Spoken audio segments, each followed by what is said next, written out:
யா நீர் என்றும் தண்ணீர் கேட்கிறீரே, அது எப்படி ஆகும்? நாங்களோ சமாரியர்கள் இவாள்,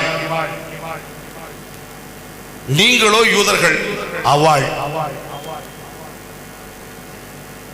அவாள் எந்த காலத்திலும் புலி பசித்தாலும் புல்லை திங்காது. அல்லே சொல்லாம ஊர்குருவி உயர உயர பறந்தாலும் பருந்தாகாது. அதெல்லாம் இயல்பிலே ஊர்குருவி பருந்து பருந்து, புலி புலி, பசு பசு, புல்லு புல்லு. இதை கொண்டு வந்து எங்க நிறுத்துறான்னா, அவள் குறுக்குணுளாள் பட்டினியாய் கிடந்தாலும் இவாள் வீட்டில் பச்சை தண்ணி பருக மாட்டாள். அதை நான் சொல்லல, திருமறை சொல்லுகிறது. ஐயா